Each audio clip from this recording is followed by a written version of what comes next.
Há homens cuja vida real é tão devorada pela própria sombra que a história se torna uma espécie de arqueologia do mito. Escavar através das camadas de lenda, propaganda e fantasia para encontrar o esqueleto dos fatos é uma tarefa melancólica, porém irresistível para um cronista. E eu acho que nenhum príncipe europeu encarna essa condição de uma forma tão absoluta quanto Vlad III da Valáquia. Um homem cujo nome de família, Drácula, se tornou sinônimo não de seus feitos ou de sua época, mas de um horror vitoriano nascido séculos após a sua morte. E bem, amigos, recentemente eu estava garimpando em um sebo e eu me deparei com uma obra que me chamou a atenção pelo título inicialmente, e eu nem sabia que a história se tratava de Drácula, mas acabou que ela me pegou de certa forma ali. Tanto é que eu acho que desde a adolescência eu não li algum romance assim mais bobo como eu li agora O Historiador. Mas, enfim, o ponto que eu quero chegar é, o livro é basicamente a história de alguns historiadores em busca do Drácula histórico, vulgo o Vlad Tepes, né? O Vlad III.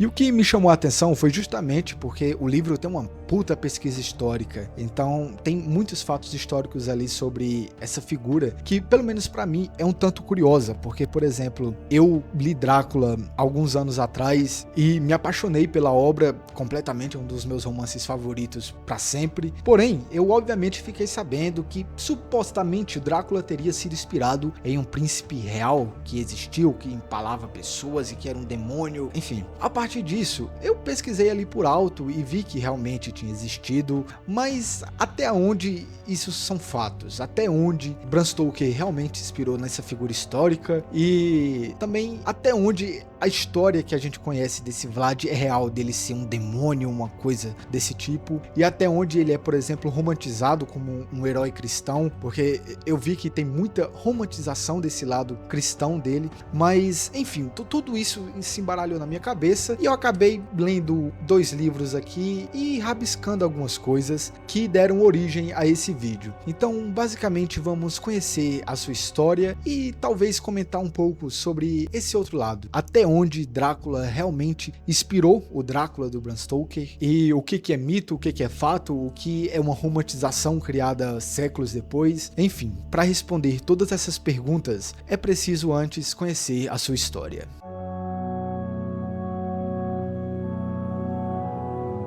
Assim como hoje, no século XV, os Balcãs não era uma terra de reinos estáveis. Na verdade, era uma bagunça geopolítica, onde os impérios colidiam e as nações nasciam e morriam no espaço de apenas uma geração. Era um mundo em crepúsculo, assombrado pelos fantasmas de Bizâncio e pela sombra da Crescente. De um lado, avançando com a força de uma maré inexorável, estava o Império Otomano, uma máquina de guerra e administração que já havia engolido os restos do antigo Império Romano do Oriente, subjugado a Bulgária e feito da Sérvia apenas um vassalo sangrando. Seus exércitos, liderados por sultões de uma habilidade e ambição aterradoras, pareciam uma força da natureza, que estava destinada a varrer por completo a cristandade do mapa. Do outro lado, postado como um baluarte ferrenho, se erguia o reino católico da Hungria, ele mesmo uma potência expansionista, governado por uma nobreza orgulhosa, que via os principados ortodoxos ao sul não apenas como um escudo contra o avanço turco, mas como vassalos a serem dominados, peças em seu próprio grande jogo de poder. E bem, espremida entre esses dois gigantes estava a Valáquia, uma terra de florestas densas que podiam engolir exércitos por completo, de rios sinuosos e pântanos traiçoeiros, que eram tanto uma defesa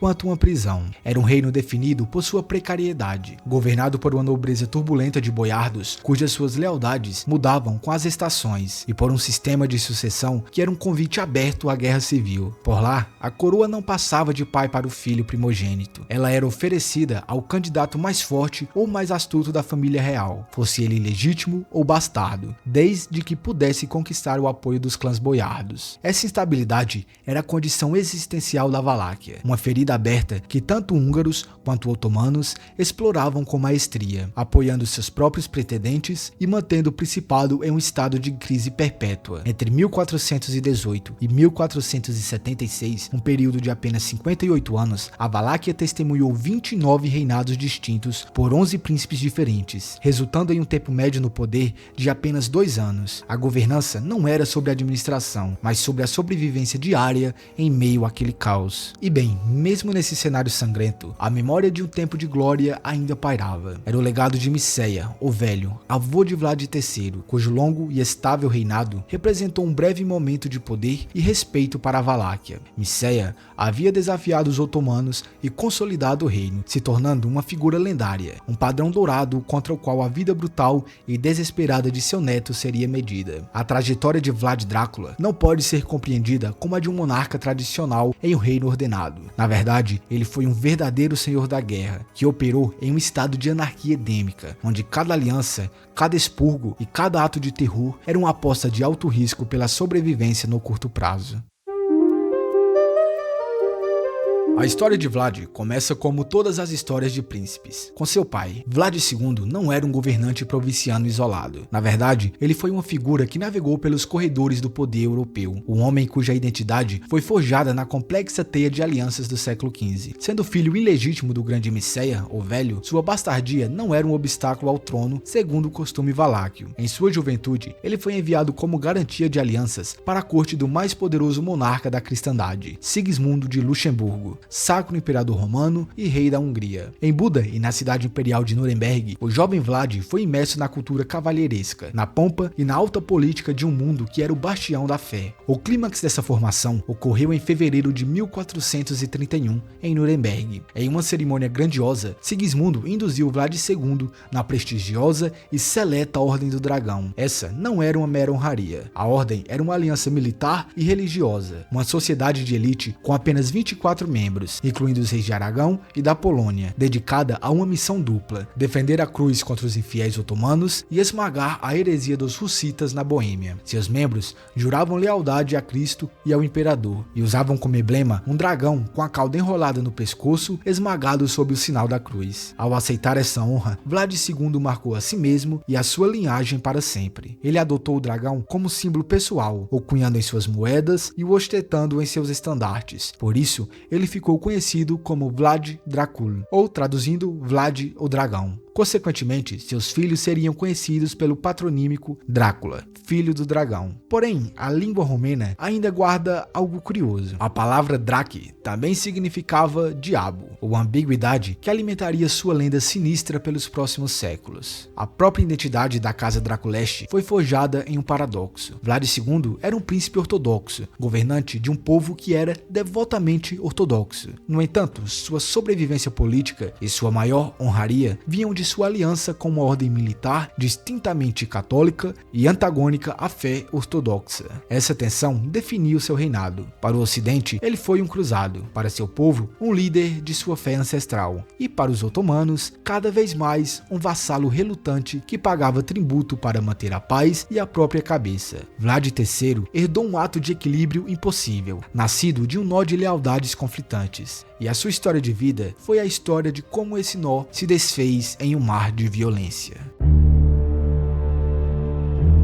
A infância e a adolescência de um príncipe são a forja de seu caráter. Para o jovem Vlad Drácula, essa forja foi o cativeiro. Sua vida foi definida por uma série de deslocamentos que o transformaram num estranho em toda parte, um observador astuto das cortes de seus inimigos. Primeiro, ele passou parte de sua juventude como garantia política na corte húngara de Sigismundo. Depois, Vlad II, pressionado entre a Hungria e o Império Otomano, foi forçado a entregar seus dois filhos mais novos, Vlad, então com cerca de 11 anos, e o caçula Radu, como reféns ao sultão Murad II. Porém, esse cativeiro não foi o de masmorras escuras e correntes. Foi uma educação política. Os príncipes foram levados para a remota fortaleza de Egrigós, na Anatólia, onde foram submetidos a um rigoroso programa de formação otomano. O objetivo não era destruí-los, mas moldá-los. Não houve conversão forçada ao Islã, pois o propósito era criar futuros governantes vassalos que pudessem governar suas terras cristãs em nome do sultão.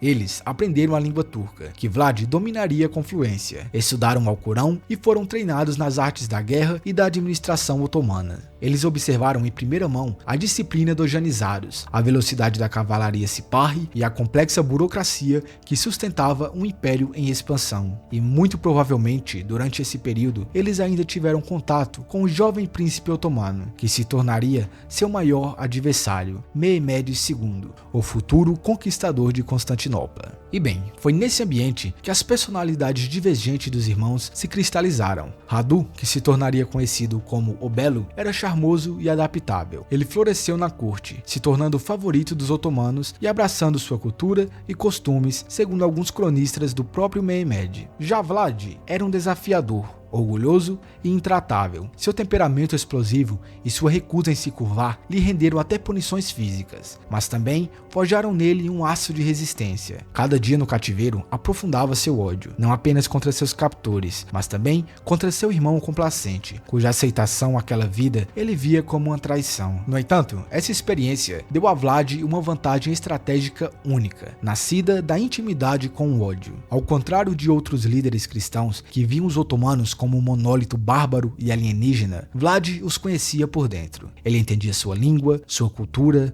sua estrutura de comando e principalmente a sua psicologia. Ele aprendeu a pensar como eles. O janizaro sérvio Konstantin Mihailovich, um contemporâneo, observou que é muito mais fácil se defender contra os turcos quem os conhece do que quem não conhece seus costumes. As táticas que Vlad empregaria mais tarde, especialmente seu uso calculado do terror psicológico, não foram atos de barbárie aleatória. Foram ataques precisos e personalizados, projetados para explorar as vulnerabilidades culturais de um inimigo que ele conhecia intimamente. A escola do sultão foi a melhor preparação que um futuro inimigo do sultão poderia ter. O ponto de mudança na vida de Vlad ocorreu em 1447, quando as notícias da Valáquia chegaram ao seu exílio. Ele soube que João Corvino, regente do reino da Hungria e inimigo de seu pai, invadiu a Valáquia com o objetivo de instalar um governante mais dócil. Vlad II, abandonado por muitos de seus boiardos, foi caçado e assassinado nos pântanos perto de Bucareste. E pior ainda foi o destino de seu irmão mais velho, Miceia, que havia sido capturado pelos boiardos da cidade de Targoviste, cegado com ferros em brasa e enterrado vivo. Esse evento cristalizou a visão de mundo de Vlad. Ele aprendeu 3 lições que governariam todas as suas ações futuras. A primeira era que a classe boiarda da Valáquia era inerentemente traiçoeira e não se podia confiar nela. A segunda foi que as potências cristãs, como a Hungria, eram tão perigosas e indignas de confiança quanto os otomanos. E a terceira, que no jogo pelo poder, a crueldade nunca seria um excesso, mas uma ferramenta necessária para a sobrevivência. A morte de seu pai e irmão foi a sua educação política final. Com isso, seu status de refém terminou. Ele era agora o legítimo pretendente ao trono da Valáquia, um príncipe sem reino, abrigado na corte do império que ele mais desprezava, esperando a oportunidade de reivindicar sua herança e executar sua vingança. O primeiro reinado de Vlad Drácula, em 1448, foi efêmero. Com o apoio de uma força otomana, ele aproveitou a ausência do príncipe reinante Vladislav II, que estava lutando ao lado de João Corvino na Batalha do Kosovo, para tomar o seu trono. Porém, isso durou apenas alguns meses antes de Vladislav II retornar e forçá-lo a fugir para o exílio na Moldávia. Durante esse longo e perigoso exílio, Vlad buscou refúgio primeiro no Império Otomano, mas se sentindo inseguro, partiu para a Moldávia, onde seu tio Bogdan II era o príncipe. Na corte moldava, ele forjou uma amizade profunda com seu primo, o jovem Estevão, que mais tarde se tornaria Estevão o Grande. A segurança, no entanto, era passageira. Em 1451, Bogdan II foi assassinado por seu próprio irmão, e Vlad e Estevão tiveram que fugir mais uma vez, e dessa vez foram para a Transilvânia, o coração do poder de seu inimigo, João Corvino. Por anos, Vlad viveu como um príncipe sem terra, um mero peão nas maquinações de potências maiores. No entanto, foram esses anos de exílio que lhe ensinaram uma nova lição. O poder não residia na legitimidade, mas na utilidade que o governante teria. Sua sobrevivência e eventual retorno não se deveram ao seu sangue real, mas à capacidade de se tornar a ferramenta mais conveniente para os inimigos de seus inimigos. A virada veio quando Vladislav II, o protegido de Corvino, começou a fazer suas próprias aberturas diplomáticas aos otomanos, se tornando um aliado não confiável para a Hungria. De repente, Vlad, o ex-inimigo, se tornou uma alternativa útil. Corvino, o homem que ordenara a morte de seu pai, o acolheu e lhe deu o comando da defesa da fronteira da Transilvânia. Ele perseguiu seu rival, o matou em combate e aos 25 anos, Vlad Drácula era pela segunda vez o voivoda da Valáquia. E bem, o seu primeiro ato não foi de guerra contra inimigos externos ou reconciliação, mas sim uma vingança tão metódica que se tornou política de Estado. Vlad estava determinado a quebrar o ciclo de traição dos boiardos que havia custado a vida de seu pai e irmão. Ele pretendia destruir a velha aristocracia e reconstruir o Estado em torno de uma única autoridade inquestionável, a sua. Assim, a crônica romena e as histórias alemãs relatam o evento que se tornou o marco de seu reinado, o Banquete de Páscoa em Targoviste, provavelmente em 1457. Convidando cerca de 500 boiardos e suas famílias para um grande banquete, muitos dos quais eram cúmplices na morte de seu pai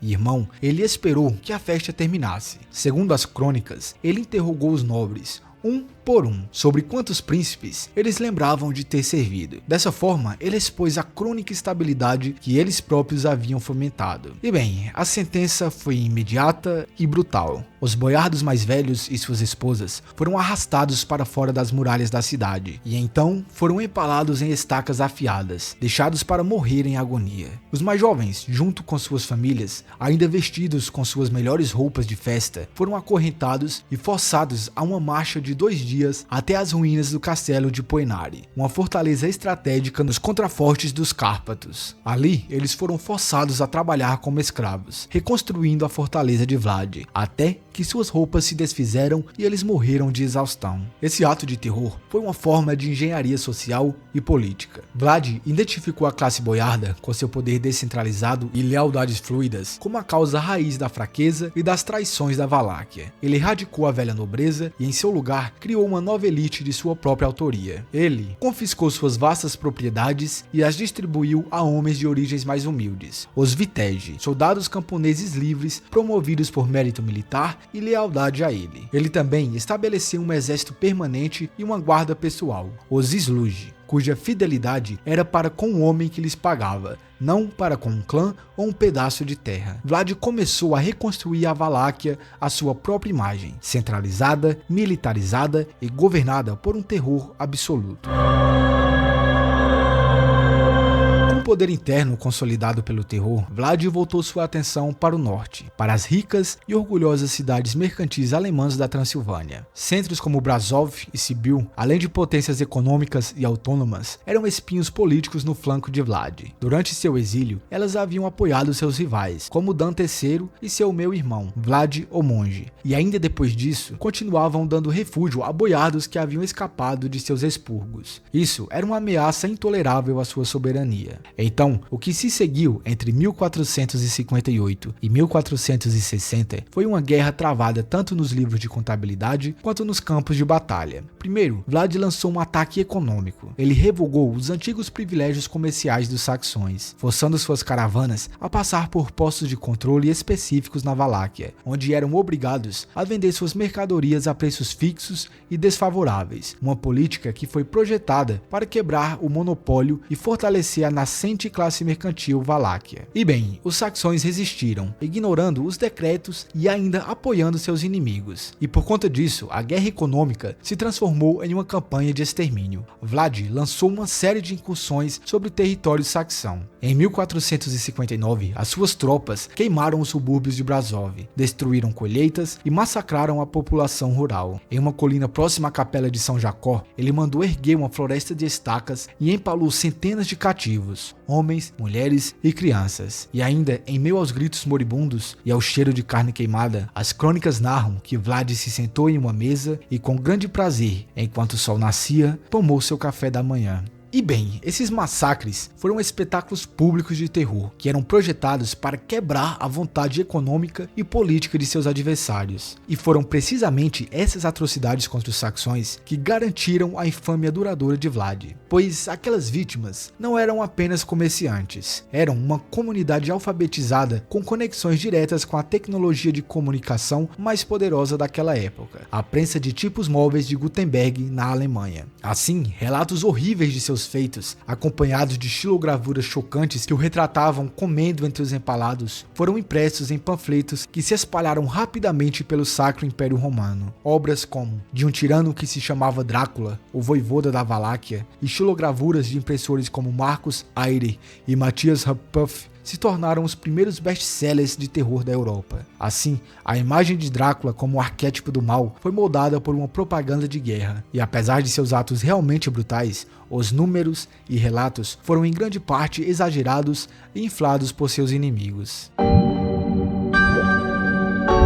Em 1459, se sentindo seguro em seu poder, com os boiardos subjugados e os saxões aterrorizados, Vlad tomou a decisão de desafiar o poder esmagador do Império Otomano. Ele se recusou a pagar o tributo anual de 10.000 ducados de ouro e, mais importante, o odiado tributo de enviar meninos cristãos para serem criados como janizados. Por 2 anos, a tensão foi aumentando, com o sultão Mehmed II ocupado em consolidar seu poder na Anatólia. Porém, em 1461, Mehmed tentou resolver a questão valáquia enviando um emissário de alto escalão, Hamza Pasha, com o objetivo de negociar com Vlad perto da fortaleza de Giurgiu, no Danúbio. As ordens secretas de Hamza eram para emboscar e capturar o príncipe rebelde. Vlad, no entanto, com sua vasta experiência na corte otomana e sua rede de espiões, descobriu o plano. E em uma virada memorável, ele emboscou os emboscadores. Suas tropas cercaram e capturaram Hamza e todo o seu contingente. Não satisfeito, Vlad marchou para a própria fortaleza.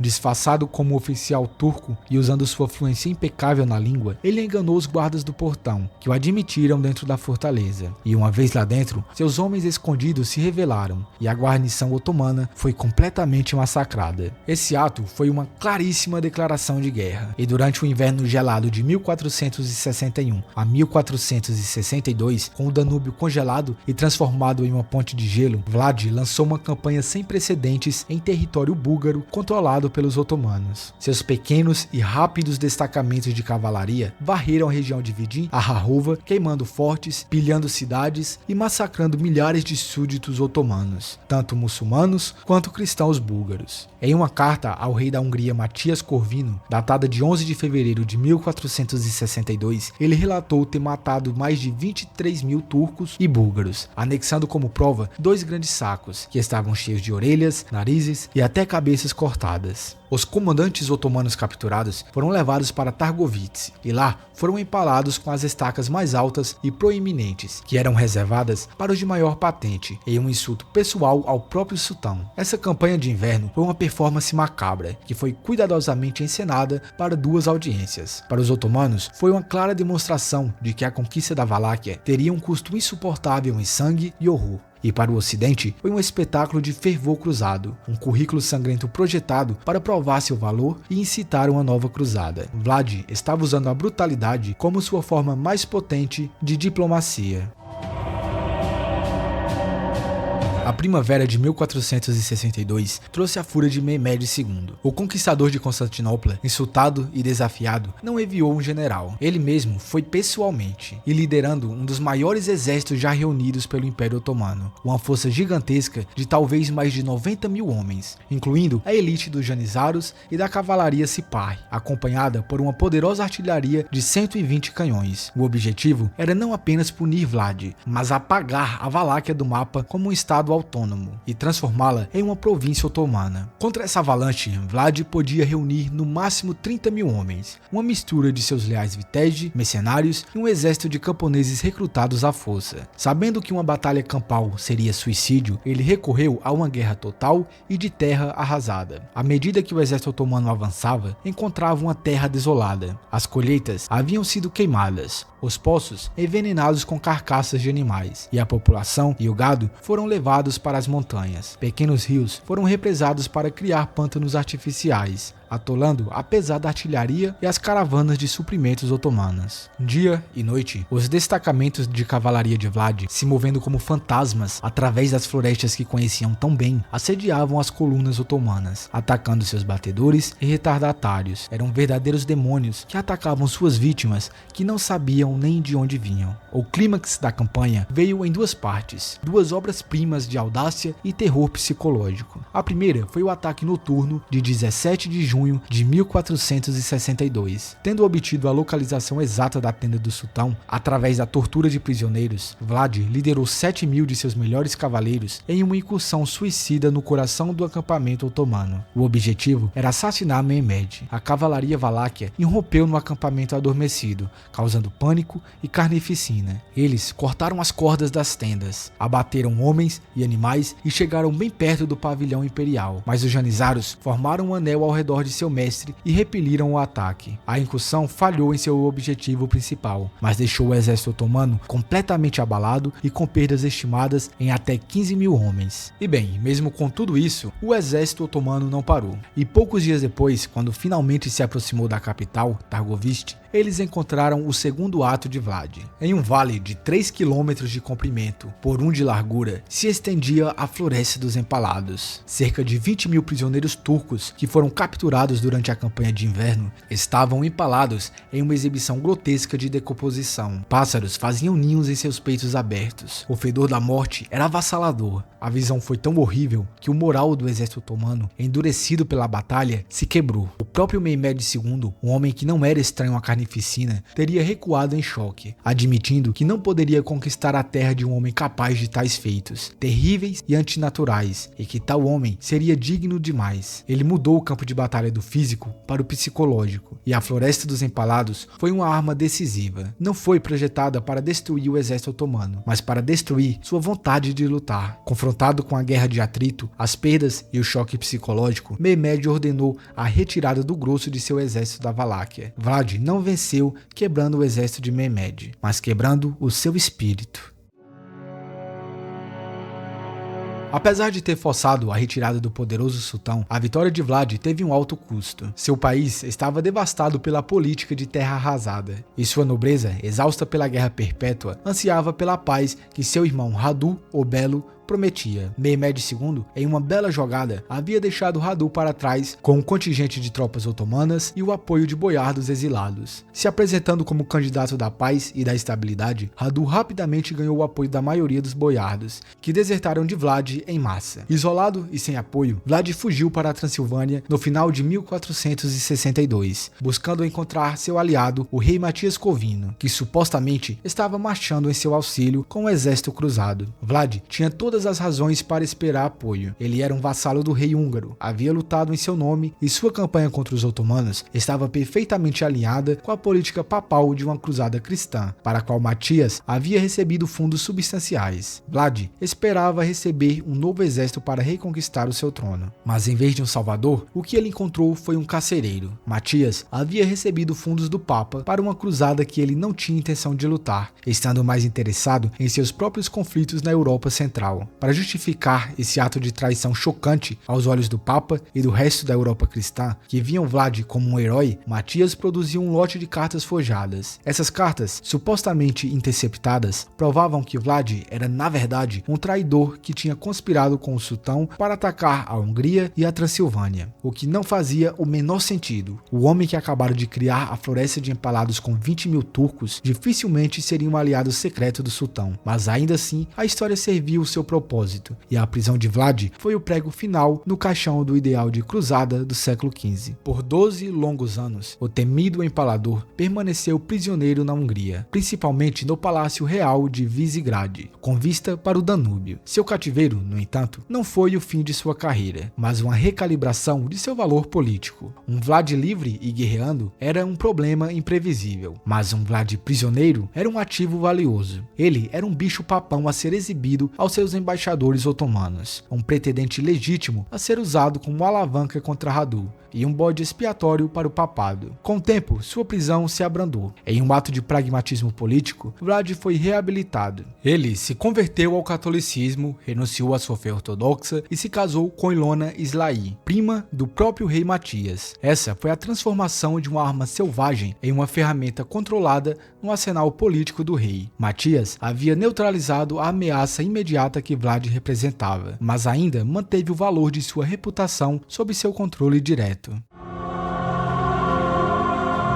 Em meados de 1470, o tabuleiro dos Balcãs mudou mais uma vez. Radu, o Belo, morreu em 1475, provavelmente de sífilis, e o novo príncipe, apoiado pelos otomanos, Basarab Layota, provou ser um governante fraco e um aliado inconfiável para todos. Enquanto isso, uma nova estrela ascendia no firmamento cristão, o primo de Vlad, Estevão, o Grande da Moldávia. Em janeiro de 1475, Estevão infligiu uma derrota humilhante e esmagadora a um vasto exército otomano na Batalha de Vaslui, um feito que lhe rendeu o título de Atleta Christi do Papa. Precisando de um aliado forte e confiável no trono da Valáquia para sua contínua luta contra os otomanos, Estevão olhou para o único homem com a reputação e a vontade de enfrentar o sultão, seu primo que era prisioneiro. Ele intercedeu junto a Matias Corvino, convencendo o rei húngaro a finalmente libertar Vlad e apoiar sua reivindicação. Em 1476, Vlad estava novamente em campo, primeiro como comandante no exército de Matias em uma campanha na Bósnia, onde ele mais uma vez demonstrou sua crueldade no massacre da guarnição otomana de Srebrenik.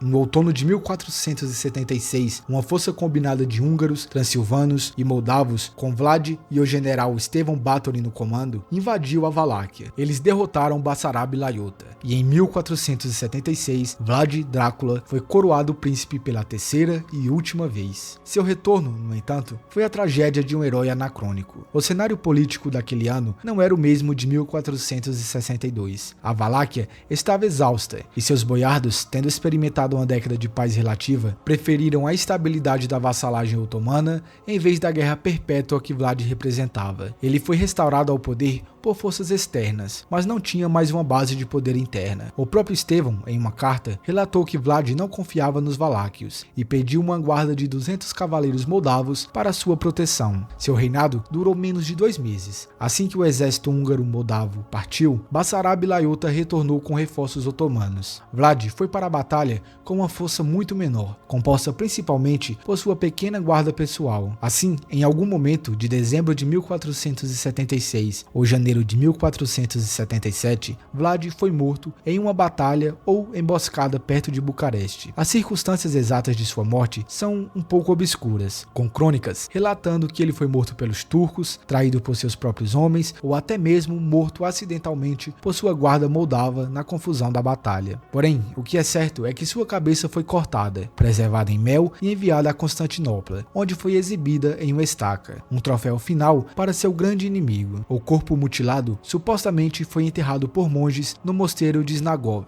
uma ilha-fortaleza que ele mesmo tinha patrocinado. Bom, após a morte de Drácula, não houve, como eu posso dizer, um grande luto. Ele era visto como um senhor da guerra de fato, mas que acabou fracassando e sendo derrotado por aquela elite que ele tanto lutou contra. A minha interpretação pessoal é que ele foi vencido muito mais pela elite corrupta da Valáquia do que pelo próprio Império Otomano. Mas, enfim, o que aconteceu após a morte dele, que inclusive tem muitas lendas sobre ele não ter sido realmente enterrado em Snagov, inúmeras outras teorias surgiram para falar que ele fugiu para tal canto ou que ele foi enterrado em outro lugar, e também sobre a sua cabeça, mas não é o intuito daqui comentar sobre essas lendas. O que é importante falar é que, apesar de não ter gerado um grande luto após a sua morte, ele acabou virando uma espécie de figura obscura de contos da região. Isso aconteceu tanto ele sendo visto como um ser satânico, digamos assim, pelos alemães que ele perseguiu, quanto também de ter uma certa admiração, principalmente naquela época. Não é uma coisa que ele se tornou um grande herói que por séculos seria falado nas monarquias europeias, mas sim ele foi admirado por outras figuras da época e figuras que vieram depois também. Um exemplo, Ivan o Terrível da Rússia. E, além disso, ele ganhou também uma espécie de uma admiração relutante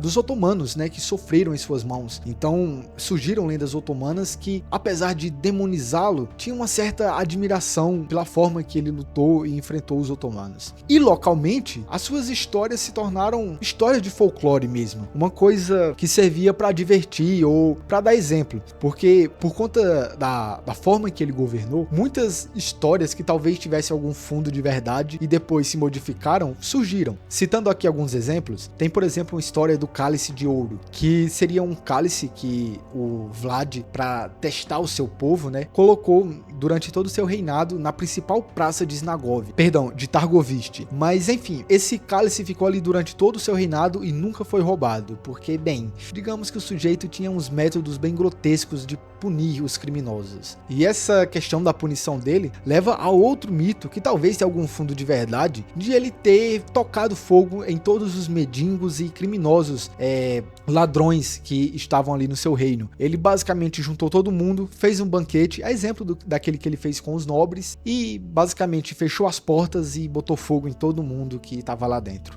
Tem também lendas sobre a questão religiosa dele, que existia ali um mosteiro onde os padres não estavam exatamente fazendo o que deveriam fazer, né? Estavam ali vivendo do luxo e esquecendo do trabalho. E o Vlad, apesar de ser profundamente religioso, ficou puto da vida com isso e deu fim a todo mundo das mais diversas formas, os colocando como escravos ou mesmo empalando também. E bem, basicamente foi isso que aconteceu. Essas histórias continuaram sendo contadas por um bom tempo ali na região da Valáquia, da Romênia, enfim. Porém, no século XIX, aconteceu todo aquele movimento dos nacionalismos florescendo. Então, aquele nacionalismo romântico também aconteceu na Romênia e eles reabilitaram naquela época a figura do Vlad como um herói nacional da Romênia, no século XIX que isso começa a acontecer. Não era uma coisa que veio desde aquela época. Como eu disse, virou uma história de folclore e a partir disso, no século XIX, ele é reabilitado, é resgatado as suas histórias para isso. E ele chegou a ser escrito, né, ser invocado por poetas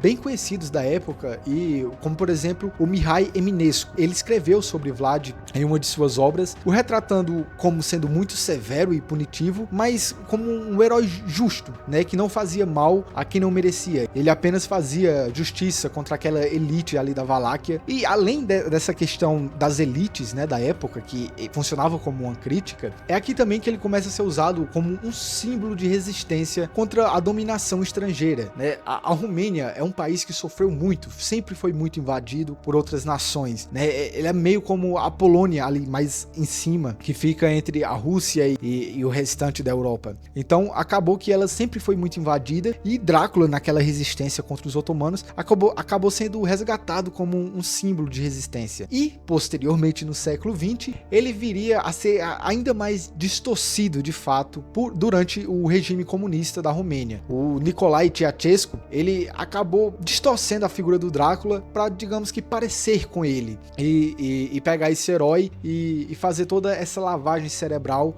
o transformando num símbolo, né, num precursor histórico, num governante forte, justo e centralizador, transformando literalmente em um herói de guerra popular que punia os parasitas sociais. E durante essa época chegou inclusive a ser feito um filme sobre o Drácula lá na Romênia. É um filme bom, mas que é descarado a propaganda pro regime ditatorial comunista da Romênia. Mas ainda assim eu considerei um bom filme e fica aí a recomendação para quem quiser ver. Mas agora vamos falar mais uma vez sobre a questão do Drácula, do Bram Stoker, e até onde realmente vai essa inspiração. Porque quando isso é falado, parece até que, sei lá, que eu inclusive pensei assim por muito tempo, antes de fazer a pesquisa aqui pro vídeo, que o Bram Stoker, sei lá, estudou a fundo a história do Vlad, naquele contexto ali, e então se inspirando nele, escreveu a história, apesar de se passar na Transilvânia, né, mas na verdade não foi isso que aconteceu. Como eu disse, naquela época nem se tinha um grande interesse na figura do Vlad, ali no contexto do século XIX, que foi quando o Bram Stoker fez suas pesquisas e escreveu seu romance, né, no final do século XIX. O que acontece é que, realmente pesquisando ali sobre o folclore, sobre a história da Transilvânia, enfim, ele encontrou em um livro a palavra Drácula e viu ali nas notas de rodapé que a palavra em valáquio significava diabo, né, ali na língua local. Então foi simplesmente isso, como eu falei no início do vídeo, que a palavra teria esse duplo significado e que já na época causava essa dualidade do nome Drácula, né, como um governante bastante forte, enfim, os métodos que ele usava e a palavra diabo. Então o Bram Stoker usou essa palavra apenas porque ele gostou como ela soava, ele gostou do som Drácula, e foi simplesmente por isso que ele usou,